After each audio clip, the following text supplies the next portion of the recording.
Look at a map of smartphone users across Europe, and you'll see an extreme level of corporate consolidation. In countries like Germany, Italy, and Spain, WhatsApp controls roughly 85% of the messaging market. That high adoption rate means the app is utilized heavily beyond casual texting. Everyone from local business owners to senior government officials relies on the same network, creating a massive, singular point of infrastructure failure for continental communication. The fragility of this setup became clear last month. Russian-backed hackers managed to impersonate European officials on Signal in an attempt to extract sensitive information, triggering immediate alarms across Brussels. The breach prompted swift action. The European Union instructed its senior officials to immediately shut down key government group chats on the platform. This security scare arrived alongside a major political shift, the return of Donald Trump to the U.S. presidency in January 2025.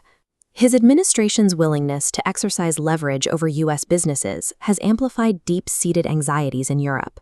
According to recent polling, 86% of European citizens now believe it is plausible that the United States could use its technological dominance to either surveil allies or restrict access to critical digital services. Regulators and politicians have realized their entire public sector operates on foreign-owned platforms. If a crisis hits, they possess zero power to control the infrastructure or protect the data flowing through it. This fear of foreign leverage is actively playing out right now in how American tech companies dictate the rules for European businesses, starting with Meta. Meta recently attempted to roll out a policy that would prevent non-Meta AI providers from operating their chatbot tools directly on WhatsApp in the European Economic Area. This diagram illustrates what Meta proposed after European regulators pushed back. They reversed the outright ban but implemented a pricing framework instead. Third-party AI chatbots would be allowed to operate, but they would hit a toll gate, paying between 5 and 13 cents per message, while Meta's own AI bypasses these fees entirely. While 5 cents sounds small, business communication relies on volume. Multiply those fractions across thousands of daily customer service interactions, and it accumulates into a massive cost curve, actively forcing companies to adopt Meta's free in-house AI instead. This fee structure systematically squeezes major third-party competitors out of the European market, specifically targeting services like OpenAI. European regulators examined this framework and concluded that replacing a legal restriction with prohibitive pricing yields the exact same result, a functional ban disguised as a corporate service fee. In response, the European Commission escalated the situation. They sent a second formal charge sheet to Meta as part of an ongoing antitrust probe. Meta argues that they are simply protecting their platform. They claim that a local bakery in France shouldn't be forced to pick up the tab for the immense server costs generated by giant third-party AI firms using the WhatsApp business product. The European Union completely rejects that defense.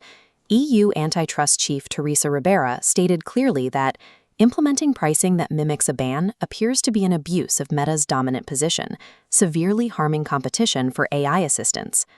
This ongoing antitrust battle highlights the core problem for European states. They are attempting to govern their own markets while Silicon Valley gatekeepers retain the ability to unilaterally write the underlying rules of commerce.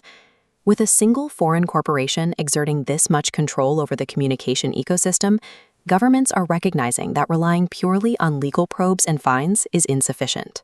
To secure their infrastructure, they have to build their own alternative tools. Several European governments are now executing a coordinated rollout of secure, domestically developed messaging services designed strictly for public sector workers. This includes specific regional tools, like France's CHAP, Germany's Bundesmessenger, and Belgium's recently launched BMAP. These alternatives operate under strict technical parameters. They are built on open-source code, they comply completely with rigid European data regulations, and they explicitly feature zero advertising. This push represents a shift toward digital sovereignty. Because the software is developed transparently and hosted locally, the data flowing through these apps cannot be monitored, sold, or severed by a foreign government. Right now, these secure networks are actively serving hundreds of thousands of civil servants and military personnel across the continent, while countries like the Netherlands are piloting similar projects for long-term integration.